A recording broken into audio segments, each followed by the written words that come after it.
Hello दोस्तों, मैं हूं रामलाल केवट और आप लोग देख रहे हैं। दोस्तों, आज की इस वीडियो में मैं एक बेहतरीन प्रश्न लेकर आया हूं जो कि लाभ हानि से संबंधित है। देखिए, यहाँ पर एक प्रश्न लिखा हुआ है और इस तरह के जब प्रश्न आए तो उसको कैसे हम प्रश्न को पढ़ते ही उसका आंसर जान सकते हैं, ये मैं इस वीडियो में बताऊंगा। सबसे पहले इस प्रश्न को विस्तार विधि से कैसे हल करते हैं ये भी यहाँ पर मैं इस ग्रीन बोर्ड पे लिख कर रखा हूँ, ये भी समझाऊंगा। उसके बाद आप लोगों को बताऊंगा कि किस तरह हम उसको इस यहाँ पर जो तालिका बना हुआ है इसके आधार पर हम समझेंगे कि वो कैसे में उसका उत्तर आता है। ठीक, तो चलिए बिना देरी किए हुए आज के यह वीडियो स्टार्ट करते हैं। और आप लोगों से रिक्वेस्ट, सबसे पहले वीडियो को लाइक कर दीजिए, उसके बाद चलते हैं इस प्रश्न की ओर। देखिए क्या लिखा है, किसी वस्तु का विक्रय मूल्य तिगुना कर दिया जाए तो लाभ 5 गुना हो जाता है, तो उस वस्तु का लाभ प्रतिशत होगा। ये प्रश्न है। देखिए क्या पूछा है, लाभ प्रतिशत। और हम जान रहे हैं लाभ प्रतिशत के लिए हमको लाभ ज्ञात होना जरूरी है और क्रय मूल्य ज्ञात होना जरूरी है। ये दोनों चीज ज्ञात हो जाता है तभी हम लाभ प्रतिशत ज्ञात कर सकते हैं। ठीक है, तो चलिए लाभ बराबर क्या होता है। देखिए, तो लाभ बराबर होता है विक्रय मूल्य ऋण क्रय मूल्य, यानी कि हम जितना में खरीदे रहते हैं उसमें से क्रय मूल्य को निकाल देते हैं, तब हमारा लाभ पता चल जाता है। जैसे मान लीजिए यह पेन 20 रुपये में लिया मैंने, 25 रुपये में बेचा, तो 25 रुपये में से अगर मैं 20 रुपये के निकाल दूंगा तो क्या बचेगा, 5 रुपये। तो 5 रुपये क्या हो जाएगा, लाभ हो जाएगा। ठीक, ऐसे ही अगर विक्रय मूल्य जानना है तो विक्रय मूल्य जानना है तो लाभ और क्रय मूल्य को जोड़ते हैं। ठीक, जैसे मान लो मैं इसको 10 रुपये में खरीद कर लाया और 5 रुपये लाभ लेना चाहता हूं, तो 10 में उस 5 को जोड़ूंगा, ऐड करूंगा, उसके बाद 10 और 5 जोड़ के कितना बना, 15, तो 15 रुपये में इसको विक्रय करूंगा यानी बेचूंगा। तो इस तरह विक्रय मूल्य बराबर होता है लाभ को में क्रय मूल्य को जोड़ने से बनता है। ठीक, अब देखिए प्रश्न क्या कह रहा है। प्रश्न कह रहा है किसी वस्तु का विक्रय मूल्य तिगुना कर दिया जाए। ठीक है, तो ये देखो, ये वाला सूत्र को पहले लिखे हैं, लाभ बराबर क्या होता है, विक्रय मूल्य ऋण क्रय मूल्य। तो ये विक्रय मूल्य को तिगुना कर दिए माने 3 से गुणा कर दिए, तिगुना कर दिया जाए तो लाभ 5 गुना हो जाता है। तो देखो लाभ को क्या कर दिए, लाभ के सामने 5 का गुणा कर दिए, यानी कोष्टक के सामने बाहर है मतलब गुणा के रूप में रहता है, जान रहे हो। तो जब विक्रय मूल्य को तिगुना किए तो लाभ 5 गुना हुआ। इस प्रश्न के अनुसार ये जो सूत्र है, पहला सूत्र, इसको हमने बना दिया। समझ में आ गया। पहला जो सूत्र क्या है, लाभ बराबर होता है विक्रय मूल्य में से क्रय मूल्य को घटाना, यानी विक्रय मूल्य ऋण क्रय मूल्य। अब प्रश्न कह रहा है कि यदि विक्रय मूल्य को तिगुना कर दें यानी 3 से गुणा कर दें तो लाभ 5 गुना हो जाता है। हो गया। अब यहां देखो विक्रय मूल्य बराबर क्या होता है, लाभ धन क्रय मूल्य। तो यहां पर विक्रय मूल्य लिखा है, इसके जगह में क्या लिख देंगे, लाभ धन क्रय मूल्य, क्योंकि विक्रय मूल्य बराबर देखो लाभ धन क्रय मूल्य होता है। तो ये लिख दिए कोष्टक के अंदर। अब ये 3 का गुणा है पूरे कोष्टक के साथ, तो 3 का गुणा लाभ के साथ भी होगा, धन 3 के गुणा क्रय मूल्य के साथ भी होगा। अब बाहर में क्या है, कोष्टक हटाए तो क्रय मूल्य। अब देखो ये 3 लाभ है, ये 3 लाभ जो धन में है इस तरफ आएगा लाभ, इस तरफ लाभ लिखा है, तो लाभ को इधर लाएंगे तो ये क्या हो जाएगा, धन है तो ऋण 3 लाभ हो जाएगा। अब इधर देखो क्या बचा, ऋण 3 क्रय मूल्य और ऋण क्रय मूल्य, ये बचा। अब 3 क्रय मूल्य में से 1 क्रय मूल्य घटाओगे तो क्या बचेगा, 2 क्रय मूल्य बचेगा ना। अब देखो इधर 5 लाभ में से 3 लाभ घटा दिए तो 2 लाभ बचा। अब देखो 2 लाभ और 2 क्रय मूल्य है, तो दोनों तरफ से 2 को हटा देंगे तो क्या बचा जी, लाभ बराबर क्रय मूल्य। लाभ बराबर क्रय मूल्य, अर्थात लाभ और क्रय मूल्य दोनों बराबर है, यानी जितना रुपया लाभ मिला उतने में ही उसको खरीदा था। ठीक, तो लाभ प्रतिशत बराबर क्या होता है, लाभ बटे क्रय मूल्य। तो अगर हम लाभ और क्रय मूल्य को दोनों को बराबर मानेंगे, मान लो 100 रुपये मान लिए, तो लाभ को भी 100 रुपये लिखेंगे, क्रय मूल्य को भी 100 रुपये लिखेंगे, तो ये 100 और 100 तो आपस में कैंसिल हो गया ना, क्या बचा हमारा 100%, यानी कि 100% क्या हो जाएगा, लाभ होगा इसका। इस प्रश्न का आंसर क्या हुआ, 100%।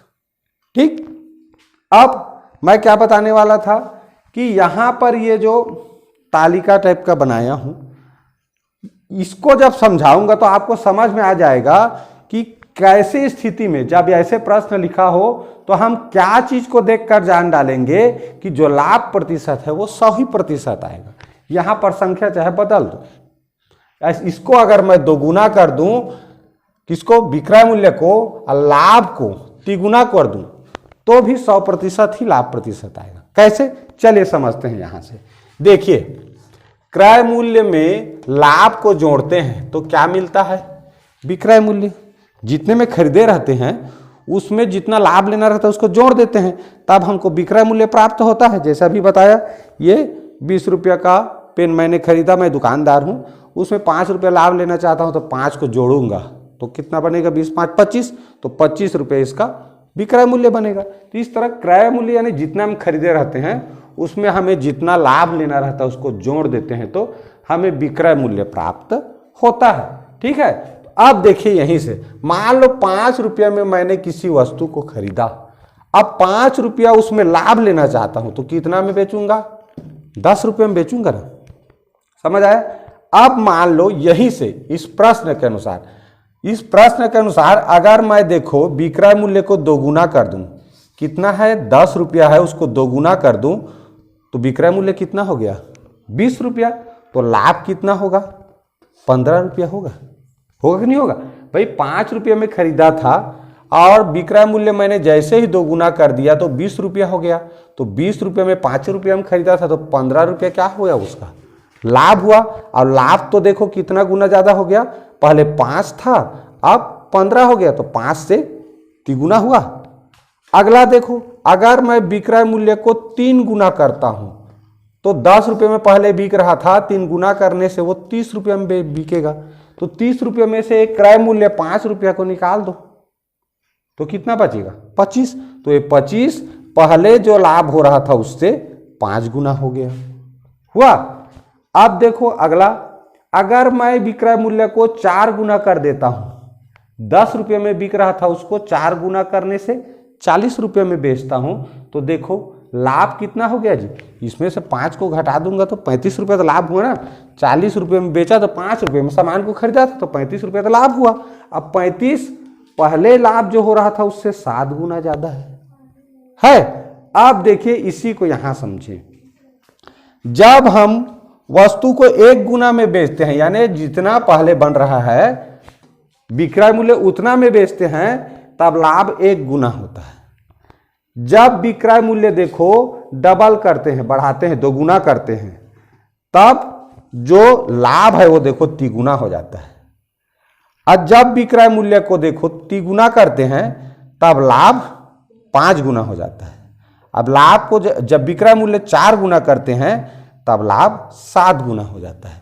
यानी कि ये प्राकृत संख्या के देखो पहला 1 गुना, 2 गुना, 3 गुना हो रहा है, क्या विक्रय मूल्य क्रमागत प्राकृत संख्या के आधार पे बढ़ रहा है। 1 के बाद 2 आता है प्राकृत संख्या में, 2 के बाद 3, 3 के बाद 4, 4 के बाद 5, 5 के बाद 6, ऐसे आता है कौन, विक्रय मूल्य का गुना जो बढ़ रहा है।